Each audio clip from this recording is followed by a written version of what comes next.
नमस्कार, मी पंडित गायकवाड आणि आपण पाहत आहात जय महाराष्ट्र, आपलं केबल नेटवर्कवरील आमचं हे लोकल न्यूज चॅनल ॲक्ट 20। आता पाहूया आजच्या काही विशेष घडामोडी।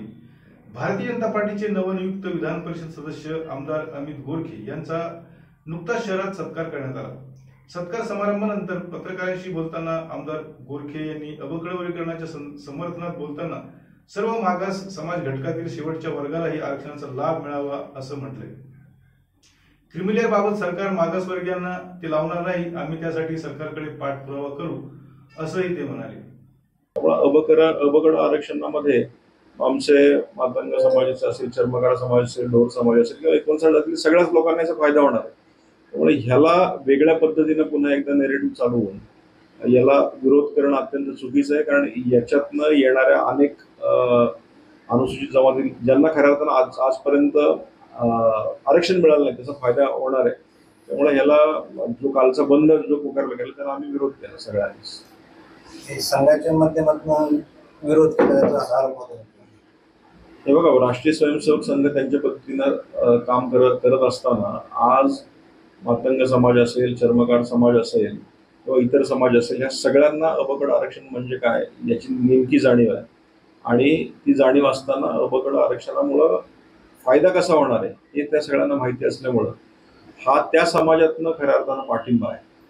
आणि विरोध होण्याचं कारणही मी मागे जसं सांगितलं की संविधानाचं नेरेटिव्ह सेट केलं गेलं त्याच पद्धतीने अशा पद्धतीने हे नेरेटिव्ह सेट करण्याचा प्रयत्न आहे। सर्वोच्च न्यायालयाने तो निर्णय दिला, पण त्याची जबाबदारी ही राज्य सरकारवर राज्य सरकारवर आहे। कारण याच्यामध्ये स्पष्टपणे सांगितलं गेलं की राज्य सरकारने त्या भागात निर्णय करावा। त्याच्यामध्ये असंही म्हटलंय की क्लिमिनियर जो आहे विषय आहे तो त्याचाही मुद्दा आता बनवला जातोय, पण याच्यामध्ये अनुसूचित जातीमध्ये क्लिमिनियर कुणीही त्याचं लागणार नाही आणि क्लिमिनियर लावणार नाही। त्यामुळे राज्य सरकारला मी विनंती करतोय की आपण सर्वोच्च न्यायालयात विरोध आहे।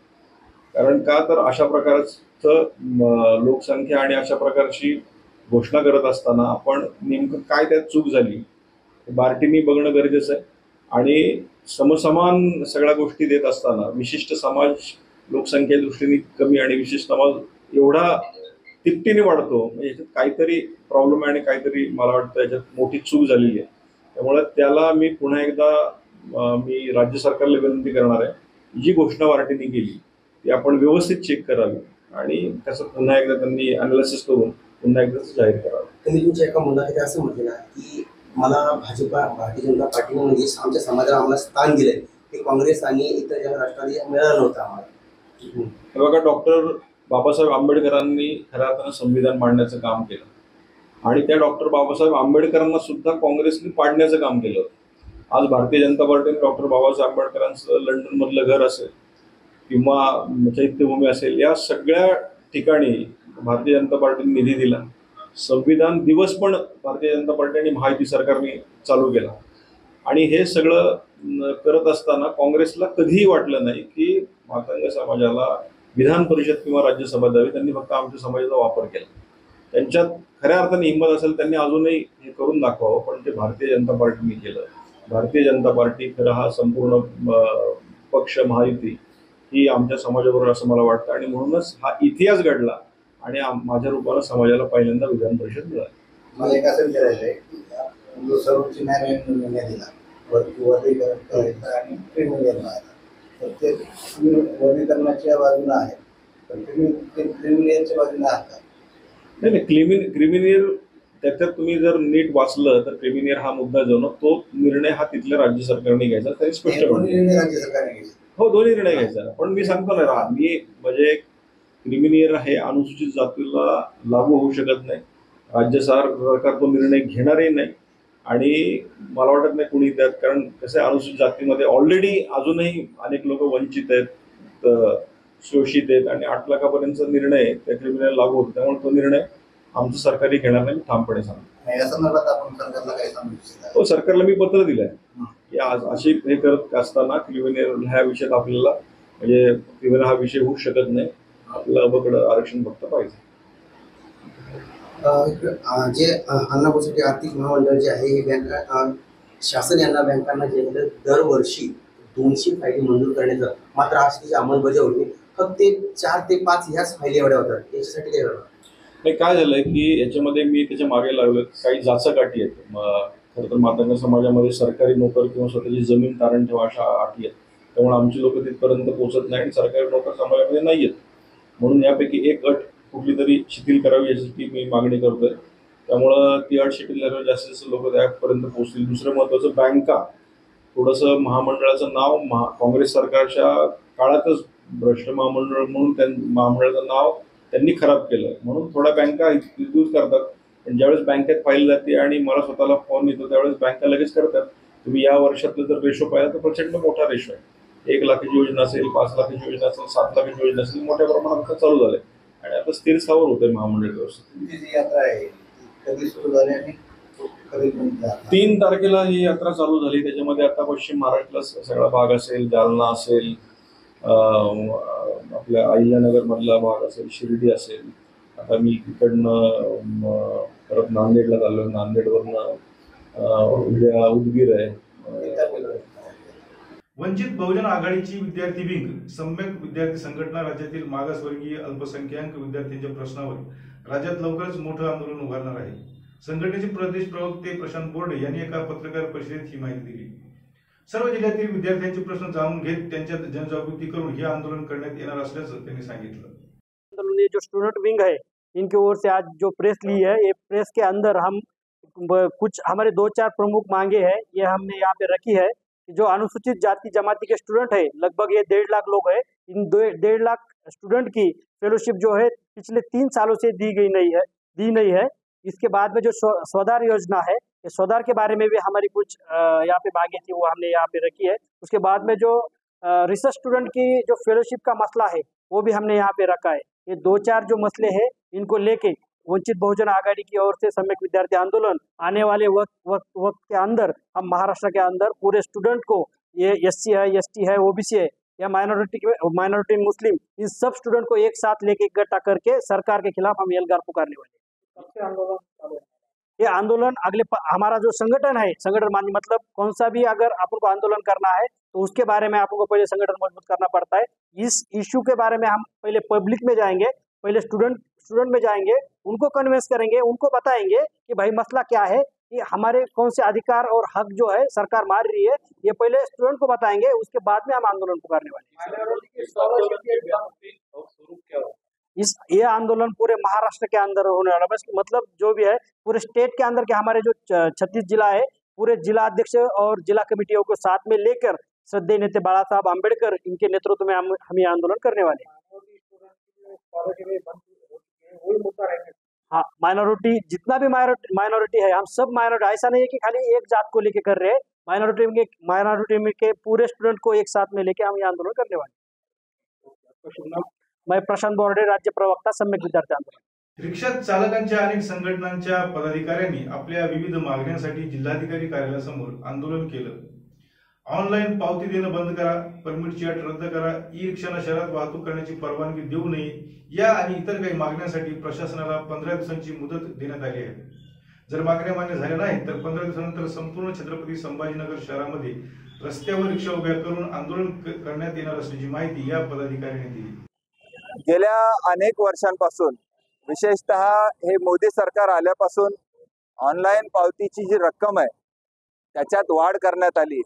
पूर्वी ट्रॅफिक सिग्नलच्या ज्या काही पावत्या मिळायच्या ते 100-200 रुपयाच्या मिळायच्या, पण हे मोदी सरकार आल्यापासून 1500 रुपयापासूनच्या पावत्या मिळणं सुरू झालेलं आहे. आणि आमचा हा रिक्षावाला, ज्याची आमदनी दिवसाला 200 रुपये 300 रुपयाची नसते, पॅसेंजर उतरवत असताना, पॅसेंजर चढवत असताना, पॅसेंजर सुट्टे पैसे देत असताना, त्याचबरोबर चालू गाडीमध्ये देखील हे मागून फोटो काढतात आणि 1500 रुपयाचे दंड ऑनलाईन त्यांच्या खात्यावर टाकतात. ज्याचं 200-300 रुपयाचं उत्पन्न दिवसाचं नाहीये, त्याला 2-4 पावत्या जर अशा पडल्या तर आपण कल्पना करू शकता की त्यानं भरायचं कसं. आणि असं हे जे दंड आहे ते थकत 50,000 1 लाखापर्यंत पोहोचलेलं आहे. आणि हे प्रकरण लोक अदालतमध्ये देखील पाठवत नाहीत. लोक अदालतमध्ये सेटल केले पाहिजे. 100% 10% रक्कम भरून हे प्रकरण सेटल केले पाहिजे अशी आमची मागणी आहे. मुळातच रिक्षावाल्यांना जे अशा पद्धतीनं थांबे नाहीत, पार्किंग नाही, रिक्षा स्टँड नाही आणि त्याच्यामुळं हा दोन्हीकडून मार आहे. RTA ची मीटिंग हे कलेक्टर घेत नाहीत, RTA चे हे अध्यक्ष आहेत आणि यांच्यामुळे हे होतंय असा इशारा आम्ही देखील त्यांना दिलेला आहे. 15 दिवसात जर यांनी RTA ची मीटिंग घेतली नाही आणि आमचे प्रश्न सोडवले नाही तर आम्ही कलेक्टर ऑफिसला घेराव करू असा इशारा आम्ही दिलेला आहे. परमिट बंद झाले पाहिजे, बॅटरी रिक्षा बंद झाल्या पाहिजे आणि पोलीसवाल्यांची आरेरावी सुरू आहे. या आमच्या रिक्षावाल्याला शिवीगाळ करतात. आम्ही पण माणूस आहोत, आम्ही नागरिक आहोत, आम्हाला देखील प्रतिष्ठा आहे, आम्ही काही चोर नाहीत. रिक्षावाल्यांवर दादागिरी खपवून घेतली जाणार नाही असा देखील इशारा आम्ही पोलिसांना देत आहोत. आणि यामध्ये महानगरपालिकेची पण काही त्रुटी आहे. आपण जिल्हाधिकारी कार्यालयाकडे आला, मनपा प्रशासकाशी कधी याबाबत आपलं बोलणं झालं का?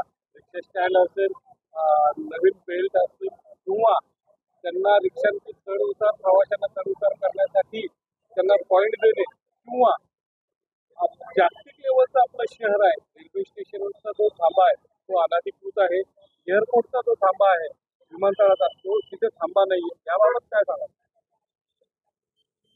हे जे अधिकारी आहेत हे स्वतःला सोडून सगळ्यांना कायदे पाळायचा सगळ्यांना उपदेश करतात. हे कायदे पाळत नाहीत, हे स्वतःची ड्युटी करतायत का? या ज्या कमिशनरचं नाव तुम्ही घेतलं, महानगरपालिकेचे आयुक्त, त्यांची ड्युटी आहे आम्हाला थांबे देण्याची. या कलेक्टरची ड्युटी आहे यांच्या सगळ्यांची बैठक आयोजित करून यांना हे करायला लावणे. साहेब, आज आपल्या विविध मागण्यांना घेऊन आपण जिल्हाधिकारी कार्यालयावर आंदोलन केलं. आवाज बंद करा।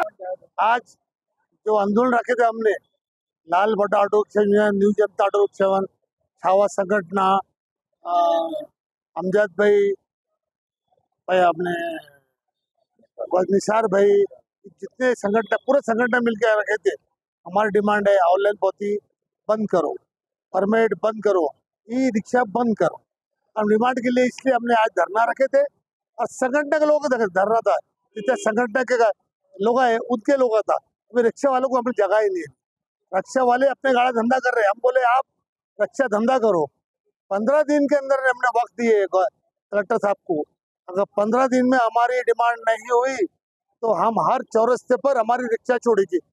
हम औरंगाबाद में हर गली गली रिक्शा छोड़ डालेंगे। आओ पुलिस वालों, आओ कारपोरेशन, आओ ले आओ रिक्शा हमारी। तो हम उतना परेशान हो चुके रिक्शा वाले को खाने को नहीं है, इनके पढ़ाई के लिए पैसे नहीं है, हॉस्पिटल जाने के लिए कुछ ठीक है, कमाते 200 रुपये और 2-2 लाख की पावतियाँ, 1.5 लाख की पावती। रिक्शा वाला पीछे से फाइन मार दे रहा, क्या रिक्शा वाला फाइन मार दे रहा, पुलिस देख रही नहीं, प्राइवेट रिक्शा देख रही नहीं। रिक्शा वाले को हमारे ऑनलाइन पावती माफ नहीं कर सकते। मुख्यमंत्र्यांनी तुमच्यासाठी महामंडळाची घोषणा केली, याकडे आपण कसं? सर महामंडल करे, कहाँ बजट है इसे महामंडल में खाली बातें करेगा, खाली बातें करे मंडल, कहाँ बजट कहाँ है महामंडल में, बताइए ना आप। खाली महामंडल डिक्लेयर सिंधे साहब में करती है, वाह सिंधे साहब वाह, आप तो खाली धोखा दे रहे हैं हमारे को। गवर्नमेंट रिक्शा वालों को सिर्फ धोखा दे रही है गवर्नमेंट। तो महामंडल लिए कहाँ बजट है महामंडल में, कहाँ दिए काम है? मुख्यमंत्र्यांकडे पाठपुरावा केला नहीं ना, मुख्यमंत्री ने लाडली योजना करे, भवने से 1500 रुपए ले रहे और बहन को दे रहे। वाह रे वाह मुख्यमंत्री साहब, ये भी इंसाफ आपका। गरीब लोग सब देख रहे नहीं, अरे मंडल बनाए, 2 पैसे हमको हमारे लो ना, आपके जो रूल्स है तो हम तैयार है दे देने के लिए, मत तकलीफ अच्छी दे रही है। ये आज रिक्शा 35,000 रिक्शा वाले औरंगाबाद में, 1 लाख फैमिली है। इसके बाद अगर नहीं होगा हम फैमिली समेत रोड पर बैठने वाले, बाल बच्चे लेकर रोड पर बैठने वाले हम लोग। आपका नाम? अज्जू भाई, न्यू जनता ऑटो के अध्यक्ष। सर मांगनियाँ तो साल भर से चढ़ी, हमारी पहली मांगनियाँ तो ऑनलाइन पावती इतनी ज्यादा हो रही है कि जिसकी इम्तियान नहीं। प्रशासन जो है तो नजरअंदाज कर रहा है रिक्शे वाले, जबकि गवर्नमेंट टैक्स, हर चीज का टैक्स रिक्शा वाला से लेता है। दूसरी बात यह है कि पौतिया का कहाँ से पैसे लाके ब्याज से घर के बर्तन बेच के पढ़ाई के बच्चों का खर्चा बंद करके स्कूल को ना भेजते हुए जो है तो हम पैसे भरते जा रहे हैं ऑनलाइन का, हर रोज आना चालान बढ़ते जा रहा, मगर प्रशासन इसके ऊपर ध्यान नहीं दे रहा है। मैं तो कलेक्टर साहब से भी गुजारिश करूंगा, 20% की उनके हाथ में अधिकार है, गवर्नमेंट की जो उन्होंने पढ़ाई करके आज जो कलेक्टर बने हुए ना, उनका हक है और उनका अधिकार है कि पौते के ऊपर 20% वो कम कर सकते। वैसे ही पुलिस कमिश्नर भी 20% कम कर सकते, आरटीओ कम कर सकते। 60% हो गए ना कम सर, 40% बचा हुआ बढ़ सकता रिक्शे वाला, 40% बढ़ सकता। आप ये लोगों ने अगर पुढाकार लिए और इनके पावर में जो कम करने की ये है, जो पावर है, बाकी जो रहे वो आप भरने को तैयार हो। 40% भरेंगे ना, 100 रुपए की पावती 40 रुपए में भरेंगे ना सर, 200 रुपए की पावती भी है तो 80 रुपए भरेंगे सर। Okay, thank you. आपका नाम? पूरा नाम वसीम खान सर। भारतीय जनता पार्टीच्या वतीनं संविधान जागर यात्रा काढण्यात येत असून त्या निमित्ताने प्रत्येक ठिकाणी पक्षाची संविधान विषयक भूमिका मांडण्यात येणार आहे। लोकसभा निवडणुकीच्या वेळी विरोधकांनी भाजप संविधान बदलणार आहे अशा प्रकारचा प्रचार केला, यामुळे भाजपला हवे तितके जागा जिंकता आल्या नाहीत। म्हणून आता विधानसभा निवडणुकीच्या पूर्वी लोकात जाऊन कार्यकर्ते जनजागरण करणार आहेत। मीडिया समोर येण्याचा विषय असा आहे की बीजेपीच्या वतीने संविधान जागर समिती मार्फत संविधान जागर नावाचा कार्यक्रम उद्या दिनांक 23 ऑगस्ट रोजी शहरामधील आंबेडकर नगर या भागामध्ये होत आहे। माझं बीजेपी पक्षाला एक म्हणणं आहे माझं की त्यांनी संविधान जागर हा कार्यक्रम घेण्यामागे त्यांचा उद्देश काय। जर त्यांचा खासदार दिल्लीमध्ये एक वक्तव्य करतो की आमचे 400 जर सीट आले तर आम्ही संविधान बदलून टाकू, आणि तेच संविधान जागर नावाने कार्यक्रम घेत आहेत, म्हणजे बीजेपी पक्ष हा डबल ढोलकी वाजवण्याचं काम करत आहे असं स्पष्ट दिसून येत आहे। कारण संविधान जागर जर करायचं असेल तर हा कार्यक्रम जो आहे तो नागपूर येथील RSSच्या कार्यालयावर त्यांनी घ्यावा आणि दाखवून द्यावं त्यांचं संविधानाविषयी किती प्रेम आहे, आणि संविधानाविषयी त्यांना खरंच जनजागृती असेल तर त्यांनी संविधानाच्या माध्यमातून हा देश चालवावा, जेणेकरून या देशाला सर्व घटकांना न्याय मिळेल। आणि दुसरा महत्त्वाचा प्रश्न आहे की सध्या अनुसूचित जाती जमातीचं आरक्षण वर्गीकरणाचा विषय हा फार मोठ्या प्रमाणामध्ये चालू आहे, आणि कालच आरक्षणाविषयी उपवर्गीकरणाच्या विषयी भारत बंदची हाक देण्यात आली होती, त्याच्यामध्ये बीजेपी पक्ष हा कुठेच दिसलेला नाही। म्हणून माझं बीजेपीला असं म्हणणं आहे की तुम्ही देश चालवत आहात आणि संविधान जागर नावाचा कार्यक्रम घेत आहात, तर तुम्ही संविधानाप्रती तुमचं तेवढं प्रेम आहे का, आणि संविधानाच्या माध्यमातून तुम्ही देश चालवत आहात का, असा माझा बीजेपी सरकारला आणि त्यांना आयोजकांना प्रश्न आहे। हा जो कार्यक्रम होणार आहे, या कार्यक्रमाला आम्ही त्यांना भेटून अशी मागणी करणार आहोत की आपण त्यांनी अगोदर हा कार्यक्रम घेण्यामागचा त्यांचा उद्देश आणि हेतू आम्हाला स्पष्ट करावा, त्यानंतर आमची पुढची रणनीती ठरवू। बॅनर इथं लावलंय, त्याला महानगरपालिकेने महानगरपालिकेचे अतिक्रमण विभागाचे ज्या सोनवणे मॅडम आहेत त्यांच्यासोबत आता चर्चा आली, वार्ड अभियंता शिवडकर साहेब यांच्यासोबत सुद्धा चर्चा आली, आणि त्यांना मी प्रश्न केला की हे जे बॅनर शहरामध्ये लागलेले आहेत त्याची आपल्या महानगरपालिकेकडून तुम्ही परवानगी दिलेली आहे का, परंतु त्यांच्याकडं अनपेक्षित असं उत्तर मला मिळालं। ते फक्त एवढंच म्हणाल की आम्ही जवान पाठवून हे बॅनर काढून देऊ। मला असं वाटतंय का संविधानाबद्दल हे जे प्रेम आहे वेगळे, संविधानाबद्दल जे प्रेम आहे ते वेगळंच आहे, कारण की जंतर मंतरवरती संविधान जाळलं जातं, संविधान बदलण्याची भाषा होते, मणिपूर सारखी घटना होते त्यावेळेला गप्पा असतं, संविधानाच्या माध्यमातून देश चालवण्याचे फक्त या गप्पा सुरू आहेत। आणि दुसरं महत्त्वाचं म्हणजे भाजपाने ही नौटंकी बंद करावी। आपलं नाव? मनीष नवडे, रिपब्लिकन पार्टी सचिन कराते। काय सांगा आजच्या या जागर रॅलीच्या संदर्भामध्ये मला या ठिकाणी सर्व बीजेपीच्या नेते मंडळींना, बीजेपीचे जे सत्ताधारी लोक बसलेले आहेत त्यांना माझा सवाल आहे की तुम्ही डॉक्टर बाबासाहेब आंबेडकरांचं संविधान बदलण्याची भाषा करता, डॉक्टर बाबासाहेब आंबेडकरांच्या कुठल्याच कायद्याच्या चौकटीत तुम्ही काम करत नसून समाजाची दिशाभूल करण्याचं काम करत आहात। त्या अनुषंगानं तुम्हाला जर तुमचे नेते मंडळी जर बोलत असतील तर अनंत हेगडे सारखा हरामखोर माणूस त्या ठिकाणी या देशाचं संविधान बदलण्याची भाषा करतो, आणि या ठिकाणी बीजेपी जनजागरण रॅली काढण्याची भाषा करत आहे। ही दुटप्पी भूमिका असून खरोखर या समाजाचं जर काही देणं घेणं म्हणून बाबासाहेबांचे ऋण जर तुम्हाला फेडायचे असतील तर अनंत हेगडे सारख्या हरामखोर बीजेपी पक्षातून अगोदर हाकलून बाहेर काढा, आणि तरच तुम्हाला हा नैतिक अधिकार या ठिकाणी पोचतो, एवढं मी या ठिकाणी या अनुषंगाने सांगू इच्छितो। आणि काल अंबरनाथमध्ये 4.5 वर्षांच्या बालिकेवर एक अत्याचार झालेले आहेत, त्याचं वकीलपत्र लोकसभेची भाजपकडून निवडणूक लढलेले सरकारी वकील उज्ज्वल निकम यांना देण्यात येत आहे, काय वाटतं? मी याचा अर्थ असा आहे ना की बाबा सर्वसामान्य जनतेचं, सर्वसामान्य लोकांचं या सरकारला काही घेणं देणं नाही. लाडली बहीण सारखी योजना लोकांच्या तोंडास लावायची आचार्य सारखी आणि आपलं काम करून घ्यायचं, हेच या सरकारचं उद्दिष्ट आहे. धन्यवाद. आपलं नाव? अशोक गरुड. कोलकाता येथील डॉक्टर तरुणीचा बलात्कार आणि खून प्रकरणातील आरोपीला फाशीची शिक्षा देण्यात यावी अशी मागणी पदव्युत्तर डॉक्टरांच्या संघटनेने केली आहे. त्या अभागी तरुणीच्या संबंधाने देशभरात तीव्र प्रतिक्रिया उमटत असून विविध संघटना दररोज आंदोलन करीत आहेत. दरम्यान डॉक्टरांनी आपलं काम बंद आंदोलन आता मागे घेतलं आहे.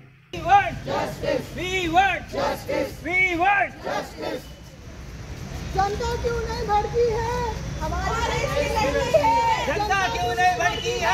हमारे देश की लड़की है। जनता क्यों नहीं भड़की है? हमारे देश की लड़की है। जनता क्यों नहीं भड़की है? हमारे देश की लड़की है। आरजी कर संघर्ष करो, तुम्हारे साथ हैं। आरजी कर संघर्ष करो, हम तुम्हारे साथ हैं। आरजी कर संघर्ष करो, हम तुम्हारे साथ हैं। आरजी कर संघर्ष करो। हमारी साथी डॉक्टर के साथ में हुआ है वो ठीक नहीं है. जिस पद पे वो डॉक्टर थी वहाँ तक पहुँचने के लिए 12वीं कक्षा के बाद भी उन्होंने 8 साल पढ़ाई की है, कंपटीशन में पेपर्स दिए हैं, बट अस्पताल में 24-24 घंटे जाके ड्यूटी की है और एंड में उनके साथ ऐसा हुआ है. तो जो चीज़ें उनके साथ हुई है इसके ऊपर सरकार को पूरी कार्रवाई करनी चाहिए. ऐसा क्यों हो रहा है कि पूरी बात इतने दिन हो गए अब तक किसी को कुछ पता नहीं चला है. कोलकाता में चल क्या रहा है, मतलब वो लोग करना क्या चाह रहे हैं? तो क्या लगता है जिम्मेदारी इसकी जिम्मेवारी सरकार को लेनी चाहिए. अभी कोलकाता सरकार से नहीं समझ रहा है तो सेंट्रल गवर्नमेंट को लेनी चाहिए. स्टेट गवर्नमेंट वहाँ के पब्लिक बोलती है स्टेट गवर्नमेंट पर भरोसा नहीं है. Central government should work on it as soon as possible because it's getting very delayed and it should not be delayed because the facts are getting molded on daily basis. Okay, thank you sir. Your good name? Dr. Ninde Mittal.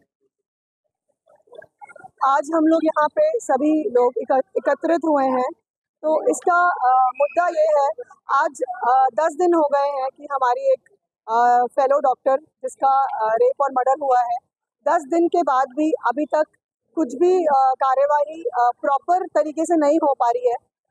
ना ही कोई भी government, या तो state government है या central government है, इसके ऊपर बात करना नहीं चाह रही है. दोनों के दोनों गवर्नमेंट भी एक दूसरे के ऊपर डाल रहे हैं कि ये हमारा कानून बनाने का उनका नहीं है कि सेंट्रल का नहीं है. मुद्दा ये नहीं है कि किसका जिम्मेवारी है. जिम्मेवारी हम सभी की है कि उस लड़की को जिसका मर्डर हुआ है, और बल्कि मर्डर ही नहीं, रेप होकर मर्डर किया गया है, उसको जस्टिस मिले. हम यहाँ इस मुद्दे को लेकर एकत्रित हुए हैं. लेकिन दूसरा चीज़ ये है कि इसका मतलब ये नहीं कि ये एक ही बार इंसिडेंट हुआ है और सिर्फ कोलकाता में हुआ है. पिछले 10 दिनों में हमें सूचना ये भी मिल रही है कि ऐसी घटनाएं बहुत सारी जगह पर हो रही है, चाहे वो हरियाणा हो या यूपी हो, उत्तराखंड हो या मुंबई हो. हर जगह हमें सुनने में आ रहा है कि ये घटना अभी भी उस इतने बड़े इंसिडेंट के बाद हर जगह होती जा रही है. तो ये रुक क्यों नहीं रहा है? हम यहाँ ये मूवमेंट जो हमने स्टार्ट किया है ये कभी भी रोक सकते हैं, लेकिन ये रुक जाए और हम अपने ड्यूटीज़ पे चले जाएं वापस, ये हमें ठीक नहीं लगता है. क्योंकि ना तो उस लड़की को कोई जस्टिस मिल रहा है, और अगर आगे भी अगर ये एपिसोड होता है तो हम किससे इसका न्याय मांगेंगे. तो आज अगर हमने यहाँ पे ये प्रोसेशन छोड़ दिया तो ये आगे फिर कभी नहीं उठ सकता है. तो देश की बेटी सुरक्षित है? तो बिल्कुल भी नहीं, देश की बेटी कहीं भी सुरक्षित नहीं है. देश की बेटी की सुरक्षा हम सभी की जिम्मेवारी है, और लोगों को भी मतलब मेल हो या फीमेल हो, सबका ही जिम्मेवारी बनती है. समाज की एक कैंडल जलाकर श्रद्धांजलि अर्पित करना चाहिए, इस बात पर सही उपाय हो सकता है? नहीं, कैंडल जला के हम सिर्फ ये दिखा सकते हैं कि हम इसका पार्ट है, लेकिन इसका आगे जैसे गवर्नमेंट सिर्फ कैंडल प्रोसेशन कर रहा है या एक क्या बोलते हैं कॉम्पनसेशन देने की बातें कर रहा है, उससे कुछ नहीं होगा. हमें जो चाहिए, हमारा डिमांड है सीपीए मतलब central protection act for doctors, for nurses, for health care workers. हमें एक एक्ट चाहिए, एक लॉ चाहिए कि किसी भी आदमी की ज़रूरत नहीं होनी चाहिए आगे जाके कि वो एक महिला को सोच भी सके, अपने दिमाग में भी सोच सके कि वो उसका कुछ भी हानि कर सकता है। ऐसा एक्ट सेंट्रल गवर्नमेंट की तरफ सौंपा गया है, सीबीआई इसकी जांच कर रही है। सीबीआई की जांच में आप समाधानी हो? ठीक है, सीबीआई अभी इस केस के लिए आ गए हैं। हम होप करते हैं कि वो कुछ करें इसके लिए, लेकिन फिर भी उसका मतलब ये नहीं है कि वो 1 महीना 2 महीना, हमें चाहिए जल्द से जल्द न्याय। बिल्कुल, न्याय मतलब न्याय का आपकी व्याख्या क्या है? न्याय का व्याख्या है उस लड़की के जो आरोपी लोग हैं उनको किसी सख्त से सख्त, कड़ी से कड़ी सजा मिलनी चाहिए। मेरा नाम doctor Arpita, cancer hospital, Aurangabad. देशात आणि राज्यात महिलांवरील अत्याचारांच्या घटना वाढल्या असून कोणत्याही सरकारचे त्याकडे लक्ष नाही असा आरोप पीपल्स पार्टी ऑफ इंडियाने केला आहे। जिल्हाधिकाऱ्यांना याबाबत निवेदन देऊन थेट राष्ट्रपतींना याकडे गांभीर्याने पाहण्याची व महिलांना संरक्षण देण्याची मागणी या पक्षाने केली आहे। या देशामध्ये या ब्राह्मणवादी व्यवस्था या सरकारने त्या देशामध्ये ज्या ज्या ठिकाणी हे महिलावर अत्याचार झाला त्याला त्यांनी समर्थन दिलेलं आहे। त्यांनी तोंडसुद्धा उघडलेलं नाही, कारण बहुजन समाजामध्ये, मूल्यवादी समाजामध्ये ब्राह्मणवादी व्यवस्था संभ्रम निर्माण करून आपसामध्ये भांडण लावण्याचे कार्य करते। आणि म्हणून आमचा आता पीपल्स पार्टी ऑफ इंडिया डेमोक्रेटिक ही पूर्ण भारतात काम करते। ही राजकीय पार्टी आहे, पूर्ण देशामध्ये निषेध नोंदवून आणि या समाजाला जागृत करून संघटित करण्याचं काम करते। आणि म्हणून औरंगाबादमध्ये आज 22 तारखेला कलेक्टर ऑफिसला आम्ही एक निवेदन दिलेलं आहे राष्ट्रपती महोदयांना की हे देशामध्ये या महाराष्ट्राच्या सरकारने सुद्धा काल परवा बदलापूरला जवळपास 8 दिवस गोष्टी झालेल्या आहेत आणि यांनी बदलापूरमध्ये एक चिमुकली 4 वर्षाच्या मुलीवर सुद्धा तिथं बलात्कार झाला। ती संस्था त्या भाजपवाल्याचीच आहेत आणि भाजपचे लोक त्याला झाकण्याचा प्रयत्न करतात आणि भाजप असेल, शिंदे असेल, त्यांनी शब्दसुद्धा काढलं नाही आणि बहुजन समाजाच्या मुलींनी का रस्त्यावर कसं शिकावं, कसं जावं रोडने, आणि म्हणून हे सरकार सुव्यवस्था करण्यासाठी ही मागं झालेली आहे। त्यांनी समाजामध्ये सुव्यवस्था करण्याच्या ऐवजी कुव्यवस्था लावलेली आहेत आणि या समाजामध्ये अत्याचार, रोडवर मुलींना शिक्षणामध्ये त्रास होतो, त्यांना छेडछाड होते आणि म्हणून या सरकारने याच्यावर काही बंदोबस्त केलेला नाही। उलट त्यांनी हे झाकण्याचा प्रयत्न करतात। पूर्ण भारतामध्ये हा निषेधचा कार्यक्रम पूर्ण औरंगाबाद शहरातल्या बऱ्याच कार्यकर्त्यांनी वस्तीमध्ये हे सर्व निषेध करण्यासाठी या औरंगाबाद कलेक्टर ऑफिसला इथं आम्ही हजर झालो आणि मी शिवलाल अक्षय या निवेदनाद्वारे अशी विनंती करतो की या देशातली ही भाजप सरकार याचा निषेध करून ही सरकारने राजीनामा द्यावं, आमची ही मागणी आहे। जर असं झालं नाही तर इथून पुढचं तुमचं पाऊल काय राहणार आहे? जर असं याच्यावर बंदोबस्त झाला नाही, जे अत्याचारी लोकांना जर फाशी झाली नाही तर आम्ही पुढचं आंदोलन आम्ही आणखी या 6 सप्टेंबरला आम्ही पूर्ण देशामध्ये देशव्यापी आंदोलन करणार आहोत। पीपल्स पार्टी ऑफ इंडिया, मूल्यवादी समाज, विद्यार्थी संघ या पूर्ण देश ज्या संघटना आहेत या पूर्ण संघटनेने मिळून आम्ही या देशामध्ये ब्राह्मणवादी व्यवस्थेचा निषेध करतो आणि इथे थांबतो। आपल्या विविध मागण्यांसाठी जिल्हा परिषदेसमोर रवींद्र दांडगे यांनी आमरण उपोषण सुरू केलं आहे। मात्र 4 दिवस होऊनही प्रशासनाने त्याकडे दुर्लक्ष केलं आहे। संबंधित भ्रष्ट अधिकाऱ्यांना पाठीशी घालून पैठण तालुक्यातील कातपूर येथे दलित वस्ती सुधार योजनेत मोठा भ्रष्टाचार करणाऱ्या व्यक्तीला वाचवले जात असल्याचा आरोप दांडगे यांनी केला आहे। संबंधित प्रकरणाची उच्चस्तरीय चौकशी करावी व संबंधित दोषी अधिकाऱ्यावर तात्काळ निलंबनाची कारवाई करावी ही त्यांची प्रमुख मागणी आहे। 2004 दिनांक 1/8/2024 या रोजी आम्ही त्यांना पत्र दिलं, आम्हाला अहवाल दिला, पण अधिकाऱ्याने जाणून बुजून आम्हाला त्याची माहिती दिली, त्यामुळे आम्ही उपोषणाला बसतो। आमची मागणी अशी आहे की सरकारसोबत त्यांनी आतापर्यंत जेवढा घोटाळा केला, सरकारचा पैसा वापस करण्यात यावा। पठारे साहेब आयुक्त, परत संभाजी आसोले यांनी सरकारासोबत खूप गद्दारी केली, लाख कोटी रुपये उचलून घेतले आणि बोगस काम दाखवले। त्यांना तात्काळ सस्पेंड करण्यात यावा आणि जेवढा निधी घेतलेला तो सरकारला वापस करण्यात यावा, आमची एवढीच मागणी आहे। त्यामुळे आम्ही उपोषण मागे घेऊ, त्यांनी जर एवढे मान्य पुढे केलं तर आम्ही इथं कडक झाले तर पुढचं पाऊल काय असेल? पुढचा पाऊल आम्ही बसलो ना, जोपर्यंत मागणी पुढे होती। किती कोटी? 1.25 कोटी। ज्या ठिकाणी 7 बारे नसताना कोणाच्या शेतात जर काम करत असेल 2 किलोमीटरवर, खाजगी ज्या लोकांच्या वावरात तुम्ही शेतामध्ये कामं केलेत त्यांनी ग्रामपंचायतला काही लिहून दिलंय का? ग्रामपंचायतला काही लिहून दिलं नाही, त्यांनी काही करार केला नाही ग्रामपंचायत सोबत, तुम्ही 2 किलोमीटर अंतरावर त्यांनी काम कसं काय केलं, त्याचे बोगस बिल दाखवले, त्यांचे बोगस बिल काम पैसे काढले, असे त्यांनी बरेच ठिकाणी घोटाळे केलेत. त्यामुळे लवकर त्यांना सस्पेंड करण्यात यावा आणि सरकारला पैसे जमा करण्यात यावा. त्यांनी उत्तर दिलंच नाही, आलेच नाही आपल्याकडे आतापर्यंत. केला ना, पण मला काही त्यांनी अहवाल दिला नाही. अहवाल दिला त्यामुळे इथं बसलो ना मी. आमची मागणी एवढीच आहे, त्यांना लवकरात लवकर सस्पेंड करण्यात यावा आणि सरकारला पैसे जमा करण्यात यावा. माझं नाव रवींद्र नाना दांडगे, राहणार चतनानगर, हर्सुल, औरंगाबाद. याबरोबरच आजचं हे बातमीपत्र इथे संपलं. पुन्हा भेटूया आमच्या पुढील बातम्यांच्या वेळी. तोपर्यंत नमस्कार.